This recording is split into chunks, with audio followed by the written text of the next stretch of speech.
اس میں آپ دیکھیے کہ شروع میں لکھا ہوا ہے جو کچھ رسول صلی اللہ علیہ وسلم تمہیں دیں وہ لے لو، اور جس چیز سے تمہیں روکیں اس سے رک جاؤ. تو کیسا رہا آپ کو کچھ یاد رہا عمل کرنا؟ بچوں سے بھی کروایا؟ یاد رکھنے کے لیے کیا کیا آپ نے؟ کیسے یاد رکھا؟ کچھ لوگوں کا تو حافظہ اچھا ہوتا ہے، جو سنتے ہیں یاد رکھ لیتے ہیں، ضرورت کے وقت اپنی میموری کو استعمال کر لیتے ہیں، اور کچھ لوگ یہی سنتے ہیں یہی چھوڑ کے چلے جاتے ہیں. تو ان کو کیا کرنا چاہیے؟ کیسے یاد رکھیں گے؟ لکھ لیں. ان دعاؤں کو آپ لکھ کے کیا کر سکتے ہیں؟ ٹیمپریریلی آپ اپنے بیڈ کے پاس، اپنے واش روم کے باہر، ایسی جگہوں پر لگا لیں. جب عادت ہو جائے تو پھر ان چیزوں کو، اسٹیکی نوٹس کو اتار لیں. چند دنوں کے لیے ٹیمپریریلی آپ ان کو لگا بھی سکتے ہیں تاکہ آپ کو عادت ہو جائے. آج ہم پڑھیں گے بیت الخلاء میں داخل ہونے سے پہلے کی سنتیں. یعنی اٹھنے کے بعد انسان سب سے پہلے بیت الخلاء میں جاتا ہے. جب بیت الخلاء میں جائیں تو جوتا یا چپل پہن کر داخل ہوں، ننگے پاؤں نہیں جائیں. کیوں؟ کیونکہ کسی نہ کسی طرح کوئی چھینٹ، کوئی نجاست کے ادھر ادھر گرنے کا، پڑنے کا خدشہ ہو سکتا ہے، اور انسان جب اندر جاتا ہے تو وہ نجاست کیا ہو جاتی ہے، پاؤں کے ساتھ لگ سکتی ہے، اور پھر واپس اگر آپ کمرے میں انہی پاؤں کے ساتھ آ رہے ہیں تو واپس وہ پلٹ کر نجاست کمرے تک آ جائے گی. جوتا پہننے سے پہلے جھاڑ لیجیے، خاص طور پر جو لوگ ایسی جگہوں پہ رہتے ہیں جہاں پر بند گھر نہیں ہے اور کیڑے مکوڑوں کے اندر باہر آنے جانے کا خدشہ ہے، کیونکہ جوتا ایک گندی چیز ہے، ایسی چیز ہے کہ جس میں کیڑے مکوڑے جو ہیں وہ آسانی سے جا کر اپنی غذا تلاش کر سکتے ہیں. تو اس لیے جھاڑ کر جوتا پہنیے، خصوصاً اگر وہ بند جوتا ہو. تو داخل ہونے سے پہلے یہ دعا پڑھی، اندر جا کر نہیں، داخل ہونے سے پہلے باہر ہی پڑھ لیں، جاتے جاتے رستے میں پڑھ لیں. یہ نہیں کہ وہاں آپ کھڑے ہو جائیں اور پھر پڑھ کے پھر اندر تشریف لے جائیں اور دوسرے لوگ انتظار کر رہے ہوں کہ کب یہ فارغ ہوتے ہیں تو ہم بھی استعمال کریں ٹوائلٹ. تو ایسی صورت میں دین کے عمل کو اس طریقے پر نہ کریں کہ دوسروں کے لیے نفرت کا ذریعہ بن جائے کہ تمہاری تو دعائیں ختم نہیں ہوتی ہیں اور دوسروں کو تم نے پریشان کر رکھا ہے. تو یہ امپریشن نہ ملے گھر والوں کو. داخل ہونے سے پہلے یہ دعا پڑھ لیجئے، بسم اللہ اللہم انی اعوذ بک من الخبث والخبائث. شروع اللہ کے نام کے ساتھ. اے اللہ، بے شک میں آپ کی پناہ چاہتا ہوں ناپاک جنوں اور ناپاک جننیوں سے، کیونکہ گندی جگہ یا نجاست کی جگہ ناپاک جنوں کی پسندیدہ جگہ ہوتی ہیں اور عام طور پر ان جگہوں پر وہ موجود ہو سکتے ہیں، اس لیے ان سے پناہ مانگتے ہوئے اندر جانا چاہیے. آپ کو معلوم ہے کہ جادو وغیرہ کے جتنے بھی اعمال ہوتے ہیں وہ عموماً گندی چیزوں کے ساتھ ہوتے ہیں. بیت الخلاء میں داخل ہوتے وقت پہلے بایاں پاؤں اندر رکھیے، یعنی لیفٹ پاؤں کو اندر لے جائیں گے اور نکلتے وقت پھر رائٹ باہر نکالیں گے. بیت الخلاء میں داخل ہونے کے بعد کی سنت ہے، بیت الخلاء میں داخل ہونے کے بعد زمین کے قریب تر ہو کر سطر کھولیں، یعنی تنہائی میں بھی ننگے رہنا پسندیدہ نہیں، الا یہ کہ ضرورت ہو. قضاء حاجت کرتے وقت قبلے کی طرف چہرہ اور پیٹھ نہ کریں، خاص طور پر جب کوئی شخص میدان میں ہو، باہر کھلی جگہ پر ہو. اگر آپ کے گھر میں ابتدا سے ٹوائلٹ ایسا بن گیا ہے اور وہ بند گھر کے اندر ہے تو کوئی حرج نہیں، لیکن اوپن سپیس میں قبلہ رخ نہیں ہونا چاہیے. قضاء حاجت کے وقت باتیں اور ذکر الہی نہ کریں، یہ دو چیزیں منع ہیں، اس سے اللہ تعالیٰ ناراض ہوتے ہیں. اب یہ بولنے کی جگہ نہیں ہے، حتیٰ کہ ذکر کی جگہ بھی نہیں. ہاں، دل میں اگر آپ کے کوئی خیال آ رہا ہے اللہ تعالیٰ کا یا کسی، تو وہ دل کے خیالات کی پکڑ نہیں ہے، لیکن نہ تو تلاوت کریں، نہ کوئی گنگنائیں اس طرح کی چیز، اور نہ ہی باہر کوئی کھڑے ہو کر آپ سے باتیں کر رہا ہے، پوچھ رہا ہے کچھ، آپ اس کو بیٹھ کر گفتگو کر رہے ہیں یا ٹیلی فون لے کر بیٹھ جائیں، تو اس سے پرہیز کرنا چاہیے. بعض لوگ ریڈنگ شروع کر دیتے ہیں تو یہ بھی پسندیدہ عادت نہیں ہے، علم کی توہین ہے. جب عام گفتگو سے اور ذکر سے منع کیا گیا ہے تو پھر بک ریڈنگ بھی پسندیدہ نہیں. اور ویسے بھی انسان کو پھر زیادہ ضرورت بیٹھنے کی عادت پڑ جاتی، تو گندی جگہ پر زیادہ ضرورت کیوں بیٹھنا. اور یہ چیزیں بہت حد تک عادت سے متعلق ہوتی ہیں. آپ جس طرح اپنے آپ کو ٹرین کر لیں، اسی کہتے ہیں نا بچوں کو ٹرینڈ کیا جاتا ہے، یعنی یہ بھی ایک ابتدا سے ٹریننگ ہوتی. بعض ماؤں کا ہی قصور ہوتا ہے کہ وہ بچوں کو بہت دیر پاٹ پہ بٹھا چھوڑتی ہیں اور خود اپنے کام کرتی رہتی ہیں. بچے وہیں بیٹھ کے گنگناتے رہتے ہیں، باتیں کرتے رہتے ہیں، اور وہ کہتی چلو پھنسا ہوا بیٹھا ہوا میں اپنے 4 کام کر لوں.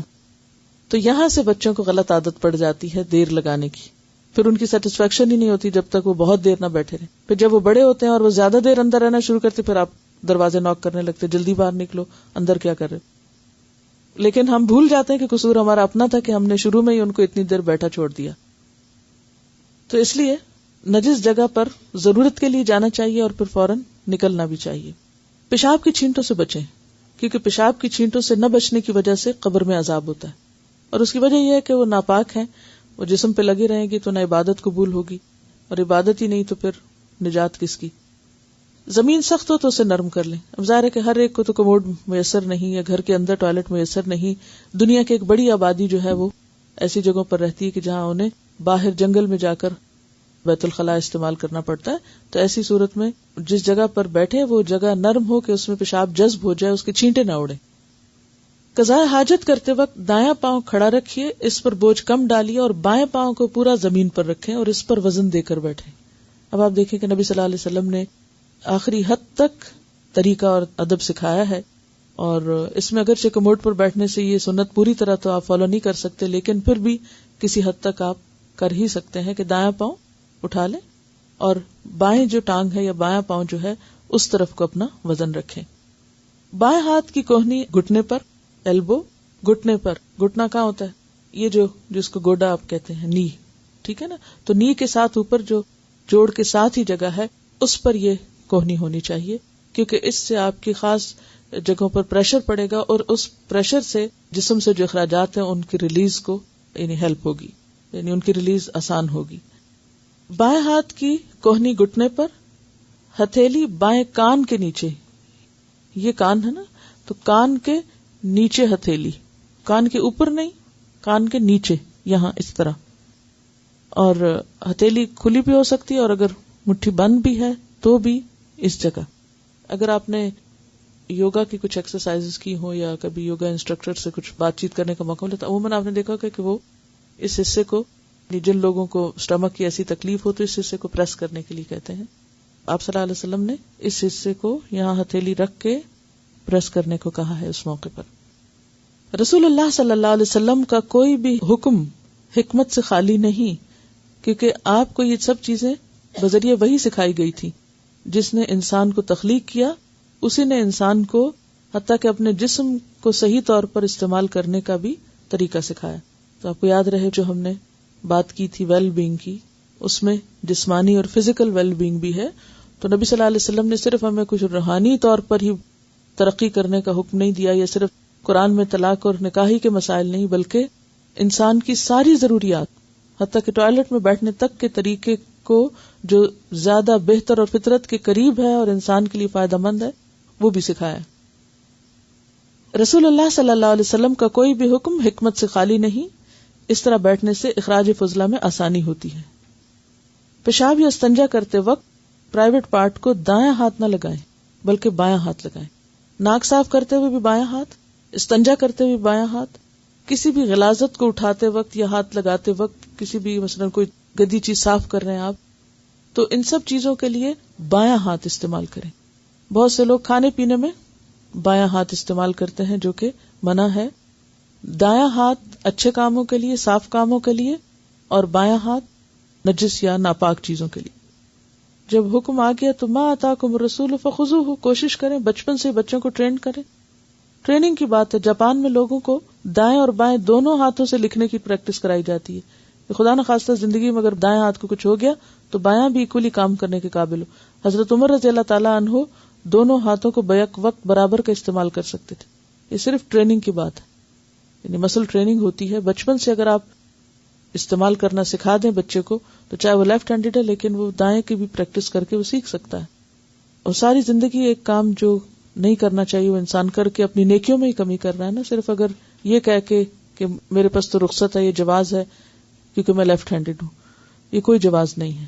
جس رب نے پیدا کیا ہے وہی رب جانتا ہے کہ انسان کو کیا کرنا چاہیے اور کیا وہ کر سکتا ہے. پھر اسی طرح یہ ہے کہ پیشاب کرنے کے بعد فوراً نہیں اٹھنا چاہیے, تھوڑی سی دیر رکنا چاہیے, کیونکہ فزیکلی یورین جو ہے وہ ایک ہی اسٹریچ میں پاس نہیں ہو جاتا پورا. اگر آپ جلدی کریں گے تو اس میں کیا ہوگا کہ ہو سکتا ہے کہ اٹھنے کے بعد پھر کچھ قطرے جسم سے نکل آئیں اور آپ کے کپڑوں کو یا جسم کو ناپاک کر دیں. اس لیے چاہے مرد ہو یا عورت، دونوں صورتوں میں یورین پاس کرنے کے بعد تھوڑا سا رکنا چاہیے تاکہ آخری قطرے تک بھی باہر آ جائیں. اور اگر ایسا نہ ہو، یعنی کہ ہر ایک کی اپنی اپنی عادت بھی ہو سکتی ہے، تو اس صورت میں انسان بہت جلدی نہ کرے. یعنی بعض اوقات بچوں کو آپ نے دیکھا ہوگا کہ فوراً واش روم میں جاتے ہیں اور ادھر ادھر کموڈ بھی گندا کیا اور فوراً باہر نکل آئے، اور کپڑوں کے ساتھ بھی غلاظت لگی ہوتی ہے اور پاکی ناپاکی کا کوئی خیال نہیں رکھتے. تو جیسے 7 سال کی عمر میں نماز کے لیے کہا جائے تو 7 ان چیزوں کا بتایا جائے. بعض اوقات یہ ہوتا ہے کہ گھر سے باہر جیسے اسکول وغیرہ میں اگر پانی کا انتظام نہیں تو عام طور پر مشکل ہوتی ہے، لیکن پھر بھی کوشش یہی کی جائے کیونکہ ناپاک جسم کے ساتھ عبادت نہیں ہوتی، ناپاک کپڑوں کے ساتھ نماز نہیں ہوتی، تو اس صورت میں پوری احتیاط کی جائے پاکی حاصل کرنے کی. بیت الخلاء سے نکلنے کے وقت کی سنت: بیت الخلاء سے نکلتے وقت پہلے دایاں پاؤں باہر نکالیے اور باہر آنے کے بعد یہ دعا پڑھیے: غفرانک، آپ سے بخشش طلب کرتا ہوں. سوال آپ سے یہ ہے کہ اس وقت بخشش طلب کرنے کی ضرورت کیا ہے؟ کیوں؟ واش روم میں جا کر انسان کچھ دیر اللہ کی یاد یا ذکر سے غافل ہوتا ہے تو باہر آ کر پھر سے بخشش طلب کرتا ہے. نبی صلی اللہ علیہ وسلم نے بھی جب دن میں 70 سے 100 بار استغفار کرتے تو صحابہ کرام نے پوچھا کہ آپ کے تو سب گناہ معاف ہیں، آپ کیوں استغفار کرتے ہیں؟ تو آپ نے فرمایا: انہ لیغان علی قلبی، میرے دل کے اوپر بھی اس طرح کا اثر آ جاتا ہے، اور یہ ہے کہ وہ وقت جو ہمارا ذکر سے خالی گزرے وہ نقصان ہو گیا نا، تو اس کی کمی کو پورا کرنے کے لیے پھر کیا چیز فائدہ مند ہے؟ استغفار. تو باہر نکل کر بھی دعا پڑھنی چاہیے. تو گویا یہ جو ہم کہتے ہیں نا کہ اللہ کا ذکر ہر وقت، تو اس سے مراد کیا ہے کہ واش روم جاتے وقت بھی اور پھر نکلنے کے بعد بھی.